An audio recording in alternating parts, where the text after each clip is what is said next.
Muy buenas a todos. ¿Se escucha bien? ¿Se me escucha bien? ¿Sí? Que con tanto ruido de fondo que tenemos no lo tenía muy claro. Bueno, pues buenos días, muchas gracias por veniros a la charla. Yo soy Frankie Carrero. Entre otras cosas, pues junto con dos compañeros que están por aquí tirándome fotos, tenemos un podcast de inteligencia artificial. Hemos estado haciendo entrevistas ahí durante la mañana a algunos de los invitados al evento y queríamos hablaros hoy de lo que es el siguiente paso después de la IA generativa. Nos estamos centrando mucho en el día de hoy, muchas de las charlas hablan de IA generativa, pero esto no para. Esto es algo que, bueno, pues como veis, como ya tenéis en la cabeza todos, ¿no? En el último año y medio aproximadamente, desde que en noviembre de 2022 saliera ChatGPT, pues no ha parado, perdón, de crecer. Eh, Empezamos a jugar en su momento con ChatGPT, vimos todo lo que podía hacer, están saliendo un montón de versiones de otras empresas que nos están dando servicios parecidos cada vez pues, más impresionantes, que no solamente nos generan texto, nos generan imágenes también, nos generan audio, estamos generando vídeo también. Todo esto va a una velocidad brutal, pero no por ello deja de tener problemas y problemas serios que tenemos que ser capaces de solucionar de alguna manera. Os he traído algunas noticias para que recordemos, ¿no? De situaciones que han sucedido, tampoco, en algún caso no muy grave, en otros casos sí que un poco más graves, por culpa de la IA generativa, por culpa de una generación de texto que, como sabéis, tiene problemas como el sesgo, como las alucinaciones, como que le falta conocimiento, ¿no? Para responder muchas veces. Hace aproximadamente un año, ChatGPT generó una salida a un prompt en la que decía que en este caso era el alcalde de una ciudad no recuerdo, de Australia, no recuerdo el nombre de la ciudad, me vais a perdonar, había sido condenado por acoso sexual. Claro, esto no era verdad y esta persona al final pues interpuso una denuncia, no sé cómo terminó, pero fijaos cómo para alguien sin comerlo ni beberlo que no ha hecho absolutamente nada, pues esto le supuso un problema público. Estamos hablando de un alcalde, simplemente porque se le inventó el sistema. Y hemos visto, bueno, pues otras situaciones quizá menos graves, como hace poco había ChatGPT también decía que era bueno poner en la pizza cola de pegar, ¿vale? Para que el queso no se saliera de la pizza. Eso sí, una cola de pegar que no era dañina, ¿no? Y esto porque lo había sacado ChatGPT, como bebe de fuentes de todo tipo, de webs de todo tipo, lo había sacado, si no recuerdo mal, de un hilo de Reddit o algo así, ¿vale? Eh, y otro ejemplo que también salía hace poco, pues en este caso Gemini, lo que hacía era decirnos que era bueno comer una roca al día, ¿vale? Por todos los minerales y todo lo que tiene. Otra vez sacado de algún sitio que seguramente los que vieron con cachondeo. Pero pensad que todo esto está alimentado con contenido que es serio, pero con contenido de Internet en general, con todo lo que implica. Implica opiniones de todo tipo, política, religión, bromas y otro tipo de coñas, o sea, todo lo que se os ocurra que esté en el día a día. Claro, con esas, ¿cómo no va a alucinar? ¿Cómo no, cómo no va a sacar resultados que no son ciertos, que no son reales y que nos pueden llevar a equívoco? Y pensad que esto lo estamos utilizando no solamente para temas personales, sino también para temas de empresa, nuestro trabajo, nuestro día a día. Estamos confiando, le estamos pidiendo a ChatGPT que nos prepare una presentación de no sé qué, estamos confiando y resulta que nos está dando un contenido que es muy bueno en esencia, pero que a veces mete unas patadas bastante interesantes. Y el problema es que tiene muchas restricciones por detrás. Hay mucho contenido que lo alimenta, pero tiene muchísimas restricciones. Y aquí es donde llevamos ya algún tiempo. Y fijaos que hemos dicho al principio, llevamos 18 meses con la IA generativa, en el caso del texto. Es muy poco tiempo, pero dentro de eso ya llevamos bastante tiempo tratando de solucionar este tipo de problemas. Bueno, ¿se pueden evitar? Aquí lo primero que se hizo es tratar de ser imaginativo con los prompts. Bueno, lo primero que se hizo, de hecho, fue que no solamente existe OpenAI, no solamente existe ChatGPT, sino que ha habido otra serie de empresas que ya conocéis todos, que han ido sacando sus propios modelos, hablándonos, pues bueno, en el caso de Anthropic, con Claude, cuando salieron lo que se decía es alucina menos que otros modelos. Quizá no es tan bueno en no sé qué, pero alucina menos. Bueno, pues si es una restricción para nosotros el que nos genere una alucinación y nos cree un problema, es una buena solución. Meta, con Llama, ha sacado también su propio modelo. Tenemos Gemini de Google. Están saliendo cada vez modelos que están mejor entrenados, que están más tuneados y que en principio deberían reducir, porque no evitan totalmente este tema de las alucinaciones. ¿Todo bien? ¿Cómo estamos tratando de mejorar estos resultados, ¿no? De conseguir respuestas que sean un poco más precisas? Gestionando los prompts. Diciéndole, por ejemplo, al LLM, al modelo, cómo se tiene que comportar. Y le puedes dotar incluso de personalidad. Le puedes decir, bueno, actúa ahora de forma educada, siendo positivo, teniendo en cuenta que la persona con la que vas a hablar tiene este contexto, esta educación, y exprésate de manera adecuada. O le puedes dar también un contexto cuando le pides algo, le puedes decir, mira, necesito que me escribas, pues por ejemplo, un plan de marketing y para eso quiero que actúes como un director de marketing que tiene toda esta experiencia, que ha trabajado en todo esto y... no te había visto esta vez. Le estamos dando información para que centre mucho más el tiro y nos dé un resultado que, bueno, que sea mejor. Y esto está bien, pero funciona de aquella manera todavía, ¿no? Es algo que se puede mejorar y que se debe mejorar. Y en parte no funciona del todo porque muchas veces le falta información específica de lo que nosotros necesitamos. Y eso también es algo en lo que se ha crecido últimamente. Por un lado, las ventanas de contexto. El primer ChatGPT nos permitía darle como entrada unos 4.000 tokens. Tokens, recordad que tiene una conversión a palabras que no es directa, pero bueno, unas 3.000 palabras aproximadamente. Eso al principio parecía mucho, luego vimos que no lo era. Ahora estamos ya en que Gemini nos da 1.000.000 de tokens, con lo cual estamos hablando de cientos de páginas de un PDF, pero para muchas aplicaciones es algo que tampoco es suficiente. Han surgido sistemas, desde hace varios meses, sistemas RAG, que lo que nos permiten es tener una base de conocimiento, una base de datos con un montón de documentos sobre los que lanzamos una consulta, nos devuelve trozos de esos documentos y esos trozos de documentos se le dan como entrada al modelo, en este caso concreto, para que nos genere la respuesta. Por tanto, tenemos más información específica del problema que queremos resolver, de lo que le estamos preguntando a ChatGPT, y bueno, pues estamos centrando mucho más el tiro. Pero sigue teniendo todavía un problema que es bastante importante, y es que no actúa como lo hacemos los humanos. Vosotros cuando escribís, imagino, yo por lo menos lo hago así, cuando escribo un email, no escribo el email y lo envío. Normalmente si hago eso hay algún problema. No me he expresado bien, no he tenido en cuenta se me ha olvidado incluir a alguien o poner en contexto de lo que voy a hablar. Y al final lo que hago es escribir un email, me lo leo, veo que me falta algo, lo retoco, me lo vuelvo a leer y hasta que no itero 3 o 4 veces, por ejemplo, yo no lo envío. O un post. O para LinkedIn, por ejemplo, ¿no? Escribo sobre un tema, le doy una vuelta, veo lo que está bien, lo que está mal, incluso pido opinión a alguien que sea conocido y que sepa del tema antes de publicarlo. Y esto ni ChatGPT, ni Gemini, ni ninguno de estos modelos lo hacen a día de hoy. Tú le pides algo, te genera una única salida y con eso te quedas. Con lo cual, estamos perdiendo parte no solo de la creatividad, sino también de esa precisión que podemos tener los humanos cuando generamos cualquier tipo de contenido. Y bueno, falla también en tareas de planificación.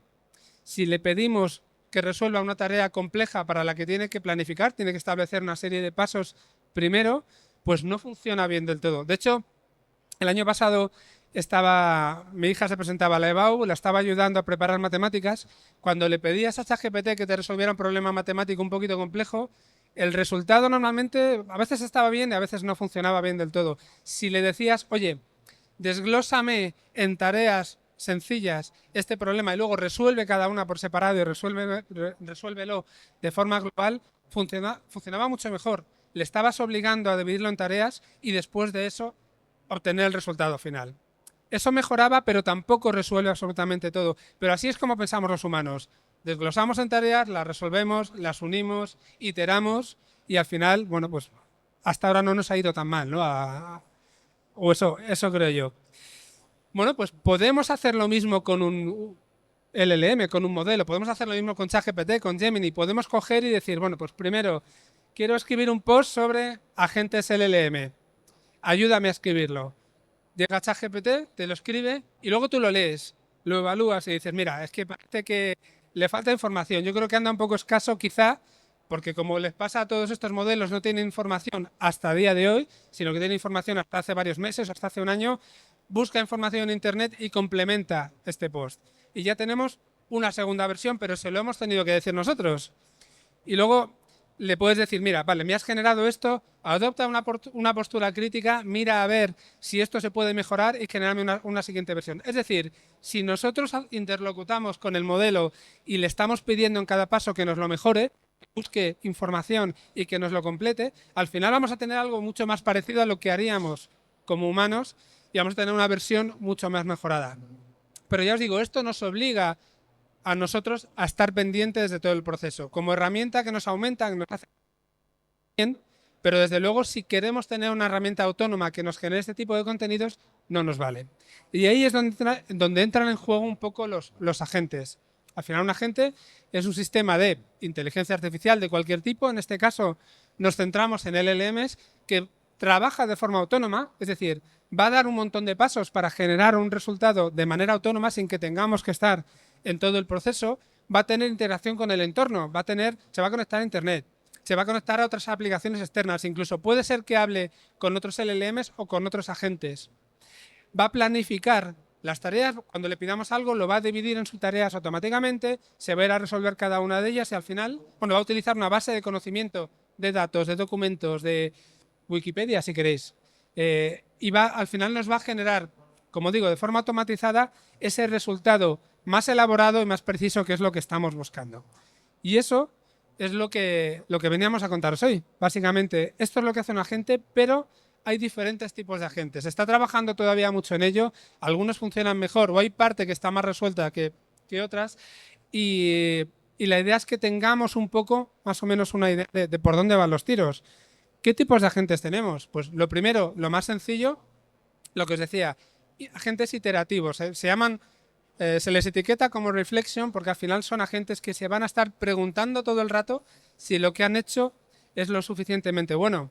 Por ejemplo, le podemos decir a un agente que nos escriba un código en cualquier lenguaje de programación para resolver X, la función que sea. Calcúlame la sucesión de Fibonacci, va a decir, pero eso es muy sencillo. Calcúlame o resuélveme este problema concreto. Bueno, pues lo que debería hacer un agente reflexivo en este caso es generar el código y luego decir, bueno, yo mismo voy a adoptar una postura más crítica sobre el código, lo voy a analizar y voy a ver si funciona bien o si puede tener algún problema.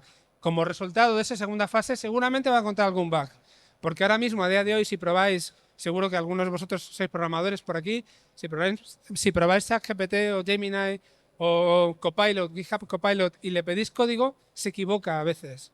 Bueno, pues le puedes pedir, o él mismo se tiene que pedir, vamos a ser críticos, vamos a ver si hay bugs y cuando encuentre los bugs, él mismo tiene que decir, bueno, pues vamos a solucionarlo. Y todo este proceso lo tiene que hacer varias veces hasta que llegue a definir el código que realmente va a funcionar de manera perfecta, ¿no? Agente reflexivo, itera varias veces. Esto lo podemos aplicar exactamente para los emails que os decía antes o para el post. Escribe el email, yo te paso toda la cadena de emails, te paso un montón de información de lo que he hecho. Escríbeme este email, sé crítico, vuelve a escribirlo hasta que llegues a un punto en el que ya es lo suficientemente bueno como para que yo lo revise y lo envíe, pero ya solo tengo que revisarlo, no tengo que andar pendiente todo el proceso. Bueno, en este sentido, si se han hecho pruebas con benchmarks de lo que es la salida de, por ejemplo,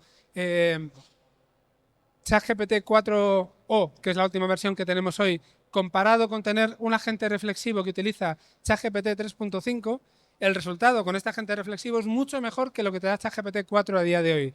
Es decir, es más completo, funciona mejor que el 3.5, pero tener un agente que haga todo este proceso, ya os digo, que da resultados mejores de lo que directamente nos da OpenAI con el modelo 4o que tenemos a día de hoy. Tenemos también agentes que se llaman tool use, que lo que hacen es utilizar herramientas externas. Por ejemplo, pensad, un agente al que le pidamos que nos haga una reserva de vuelo.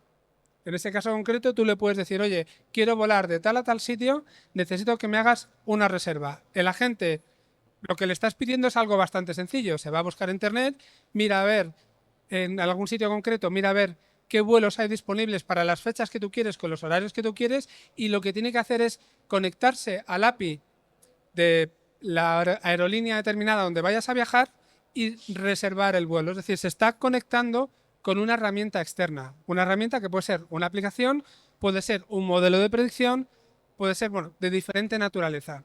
Esto le dota de mucha más flexibilidad, de mucha más autonomía y nos resuelve problemas sin tener que estar pendientes. Un problema tan sencillo como buscar un vuelo que a veces nos lleva un rato, lo delegas en el agente y al cabo del ratito ya lo tienes funcionando. No sé cómo voy de tiempo, bueno, parece que voy más o menos bien. Tenemos agentes que tienen que realizar esas tareas de planificación que comentábamos al principio. Bueno, ahora no le pedimos que nos resuelva un vuelo, que nos reserve un vuelo, sino le pedimos que nos reserve unas vacaciones. Quiero irme de vacaciones a la Toscana del 15 al 30 de julio. Resérvamelo todo. Aquí en este caso tiene que planificar el viaje. Cuáles son los mejores sitios a ir, a los que vamos a ir, a lo mejor tener en cuenta el tiempo que va a hacer para ver dónde te lleva, cuánto tiempo tienes que estar en cada sitio, qué hoteles hay, buscar los hoteles, buscar los vuelos, hacer las reservas y al final del todo te ha podido solucionar las vacaciones de forma autónoma, a lo mejor quizá esperando simplemente que tú confirmes todo, pero te ha resuelto las vacaciones de forma autónoma planificándolo sin que tú tengas que intervenir. ¿Vale? Nos quitamos de la cabeza, para los que no nos gusta mucho hacer esa labor, por lo menos el hecho de planificar bien todas las vacaciones. Y por último tenemos ya lo que sería multiagente. Si un agente resuelve muy bien parte de un problema, pero hay otros agentes que resuelven otros problemas, ¿por qué no van a interactuar? ¿Por qué no van a coger y pedirle a otra gente que, bueno, pues yo me encargo de los hoteles, tú te encargas de los? Y entre el uno y el otro, al final tenemos resuelto el problema también completo. Estos, a día de hoy, son los cuatro tipos de agentes con los que podemos trabajar, que en algunos casos son más robustos, funcionan mejor, en otros casos todavía estamos tratando de que funcionen, estamos tratando de mejorarlos, pero también tiene sus limitaciones. Limitaciones como, por ejemplo, la velocidad. Si tú le pides a ChatGPT cuando le haces una pregunta tarda pocos segundos en contestar. Si alguna vez has utilizado Grok, hay dos Groks, uno con K y otro con Q. Grok con K es el de Elon Musk, no viene al caso en este caso, pero Grok con Q lo que hace es acelerarte muchísimo el tiempo que tarda un LLM en darte una respuesta, multiplicado por 10 o por más incluso, no, pero bueno, por lo menos por 10. Estamos diciendo que en milisegundos podemos tener la respuesta a una pregunta, pero claro, en el momento en el que tú le pides a un agente que te resuelva un problema complejo, igual puede tardar minutos o a lo mejor tardar horas. Eso en algunos casos nos puede dar igual, pero en otros casos puede no ser suficiente. Si estamos delegando tareas que tengan que ser ejecutadas en tiempo real, necesitamos que la gente pueda resolverlo en tiempo real. ¿Vale? Esa es una de las primeras limitaciones que nos encontramos. Otro, bueno, el coste. El coste que tiene utilizar, que además se mide en tokens, hemos hablado de tokens antes, trabajar con millones de tokens, el coste que tiene eso, pues es bastante importante a nivel de empresa. Si le decimos a una gente que utilice un LLM para planificar y luego más llamadas a un mismo LLM o diferentes LLMs para solucionar cada uno de los problemas y luego te los junte y luego llame a la reserva de vuelo y luego no sé qué. Eso puede tener un coste que quizás sea demasiado alto para el problema que estamos tratando de resolver. Hay que verlo en cada caso y ya os digo que en algunas aplicaciones está resultando una limitación. Y tenemos, por último, la limitación del, bueno, o si queréis un debate que se puede generar en torno a lo que es el pilotaje y es ¿cuál es el modelo que queremos para este tipo de herramientas? ¿Cómo queremos que nos ayuden? ¿Queremos que sea algo que va en autopilot, es decir, que se ejecuta automáticamente y donde nosotros no tenemos nada que decir? ¿O queremos que sea un copiloto y que, como decíamos al principio, nos aumente? Es decir, yo le pido a la gente, resuélveme este problema, pero que la gente a mí me pueda hacer preguntas durante el proceso si tiene alguna duda, y eso es algo que ocurre, o que podemos al menos programarlo así. O en el caso de si utilizamos directamente un LLM, lo que estamos haciendo es aumentarle, es trabajar, como decíamos al principio, codo con él. Claro, autopilot implica que algunos problemas resolverlos de forma automática nos pueden crear, por ejemplo, malas situaciones con un cliente. Si tenemos un sistema de atención al cliente completamente automatizado en una empresa, quizá pueda contestar algo que no es cierto o contestar algo que, bueno, de una manera que no se reciba bien no se perciba bien por parte del cliente, ¿no? Hubo hace aproximadamente un mes, yo creo que salió una sentencia en un país del norte de Europa, no recuerdo cuál, con una aerolínea donde tenían un agente de atención al cliente completamente automatizado que le había dado un precio específico a un cliente que no se correspondía con la realidad, pero claro, se lo habían querido cambiar al cliente por otro precio más caro. El cliente había protestado diciendo que es que el agente trabaja en nombre de la empresa y le había dado ese precio más bajo y que tenía derecho a ese precio, ¿no? Un tribunal falló a favor del cliente en este caso concreto. Bueno, pues eso a nivel de empresa, si nos ocurre muchas veces, nos puede resultar un perjuicio, ¿no? Puede resultar una pérdida de dinero, una pérdida de imagen también, en algún caso concreto, ¿no? Así que tenemos que pensar en función de la aplicación con la que vayamos a trabajar, si queremos trabajar con un modelo de copilot o con un modelo de autopilot. Y por mi parte nada más, espero que os haya servido de acercamiento a los agentes. Como os digo, es el futuro, que ya está aquí en algunos casos, de los LLMs, de la IA generativa, y seguro que el año que viene vamos a hablar mucho más en profundidad de todo esto. Muchas gracias.